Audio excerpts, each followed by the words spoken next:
এই রাধারানী সত্যযুগে কে ছিলেন? সত্যযুগে লক্ষ্মী দেবী। লক্ষ্মী দেবী, অসংখ্য ধন্যবাদ। এবং ত্রেতা যুগে? ত্রেতা যুগে সীতা দেবী। দ্বাপর যুগে? দ্বাপর যুগে তো দ্বাপর যুগে কে ছিলেন প্রভু? না, আমি বলতে পারলাম না। দ্বাপর যুগে কে ছিলেন? রক্ষিণী দেবী না রাধারানী? দ্বাপর যুগে তো রাধারানী। আর কলি যুগে কে? কলিযুগে নিত্যানন্দ মহাপ্রভু। চৈতন্য ভালোভাবে বলেন। কলিযুগে তো চৈতন্য মহাপ্রভু রাধাকৃষ্ণর মিলিত তনু, ঠিক আছে, কিন্তু তারপরও রাধারানীর আরেকটা বিশেষ রূপ আছে যেটা এই কলিযুগে। কলিযুগে গৌরাঙ্গ মহাপ্রভুর স্ত্রী? গৌরাঙ্গ মহাপ্রভুর স্ত্রী নাম কি? মাতাজি হরে কৃষ্ণ। হরে কৃষ্ণ। তো এই যে কিছুদিন আগে জন্মাষ্টমী ব্রত গেছে, এই জন্মাষ্টমী ব্রত করছিলেন আপনি? জন্মাষ্টমী উপভোগ করিনি। করেন নাই? তো সামনে আবার আসছে আরেকটা অনুষ্ঠান, এটা কি জানেন? হ্যাঁ, দুর্গা পূজা। বলেন। মা দুর্গা পূজা। দুর্গা পূজা। হ্যাঁ। তো এই যে জন্মাষ্টমী অর্থাৎ কৃষ্ণের জন্মাষ্টমী গেছে, তো এই জন্মাষ্টমী অর্থাৎ কৃষ্ণের অর্ধাঙ্গিনী অন্তরঙ্গা শক্তি, এরপরে তার একটা অনুষ্ঠান আসছে, এটা কি জানেন? হ্যাঁ, রাধা অষ্টমী। রাধা অষ্টমী, অসংখ্য ধন্যবাদ। তো এই যে রাধা অষ্টমী, রাধারানীর উপবাস কখনো করেছিলেন? রাধারানী উপবাস। রাধা অষ্টমী ব্রত হ্যাঁ, করছি। করেছিলেন? তো এই সামনে আসছে রাধা অষ্টমী ব্রত, এটা কবে জানেন আপনি? প্রভু মাতাজি আপনি জানেন? জানি না। এটা হচ্ছে সামনের 11 তারিখ বুধবার। জন্মাষ্টমী ব্রত আপনি করেছিলেন কখনো? হ্যাঁ। আর এই রাধাষ্টমী ব্রত করেছেন? হ্যাঁ, করছি। করেছেন। তো একটি রাধা অষ্টমী ব্রতের সমান কতটি একাদশী জানেন কি? শতকোটি একাদশী। কতটি? শতকোটি একাদশী। শতকোটি না, 1000 বলা হয়েছে। 1000। অসংখ্য ধন্যবাদ মাতাজিকে। তো অবশ্যই এই রাধাষ্টমী ব্রত করবেন তো? হ্যাঁ, করব। কোনো কিন্তু কষ্ট হবে না। মাত্র কতক্ষণ পর্যন্ত বলেন দেখি মাতাজি, বলেন। আপনি তো করছিলেন, কতক্ষণ পর্যন্ত উপবাস? কতক্ষণ পর্যন্ত? কতক্ষণ? একদিন আর এক রাতে। একদিন পুরাটা না, অর্ধেক দিন, অর্থাৎ দুপুর 12টা পর্যন্ত। তো করতে পারবেন তো?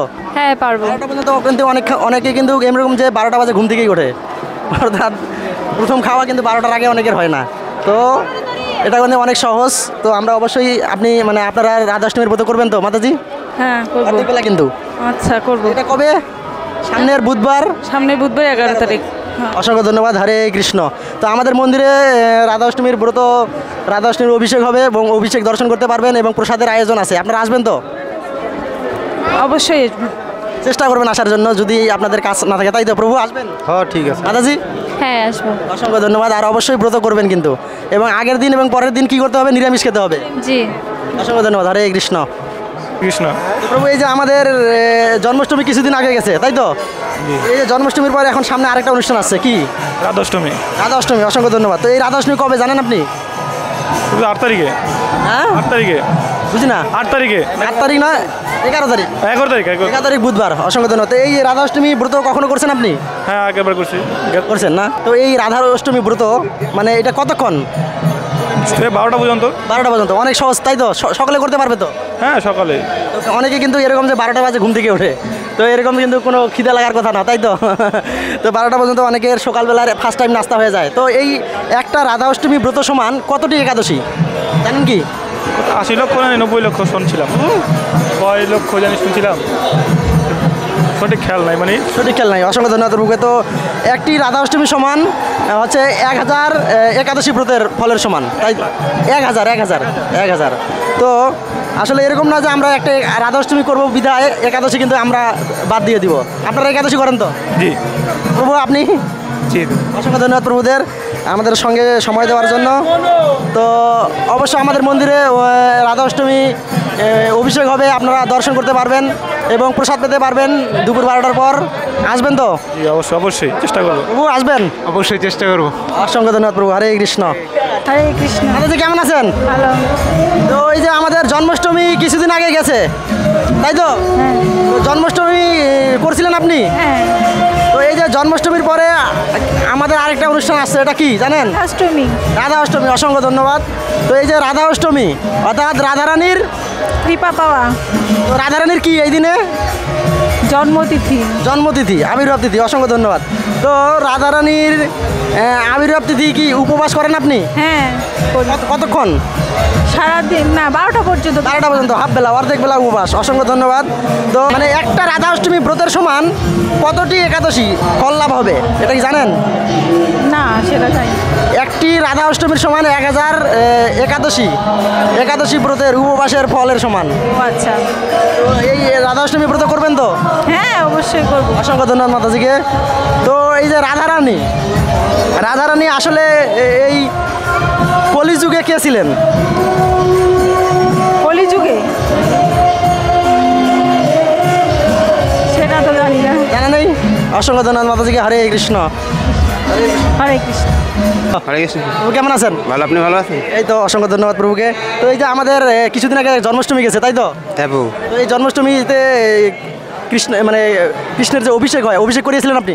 হ্যাঁ, অভিষেক করছিলাম মুন্সিগঞ্জে। অসংখ্য ধন্যবাদ প্রভুকে। তো এই যে সামনে আবার আসছে, এটা কি অনুষ্ঠান রাধাষ্টমী। বলেন? রাধাষ্টমী তো রাধা অষ্টমী। অসংখ্য ধন্যবাদ। তো এই রাধা অষ্টমী কবে?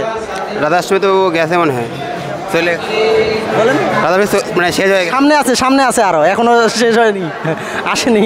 এটা কবে জানেন কি আপনি? না না না, এটা জানি না। এটা সামনের 11 তারিখ বুধবার। 11 তারিখ বুধবার।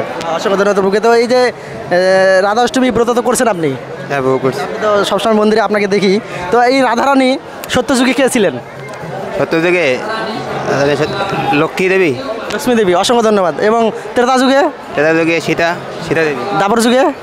দাপর যুগে তো দাপর যুগে কে ছিলেন প্রভু? না আমি বলতে পারলাম না। দাপর যুগে কে ছিলেন? রক্ষিণী দেবী না রাধারানী? দাপর যুগে তো রাধারানী। আর কলি যুগে কে? কলিযুগে নিত্যানন্দ মহাপ্রভু। চৈতন্য। একটু ভালোভাবে বলেন। কলিযুগে তো চৈতন্য মহাপ্রভু রাধাকৃষ্ণর মিলিত তনু, ঠিক আছে, কিন্তু তারপরও রাধারানীর আরেকটা বিশেষ রূপ আছে যেটা এই কলিযুগে। কলিযুগে গৌরাঙ্গ মহাপ্রভুর স্ত্রী গৌরাঙ্গ মহাপ্রভুর স্ত্রী নাম কি? মনে নেই। বিষ্ণুপ্রিয়া মনে আছে? বিষ্ণুপ্রিয়া দেবী। মনে পড়ছে? অসংখ্য ধন্যবাদ প্রভু। হরে কৃষ্ণ।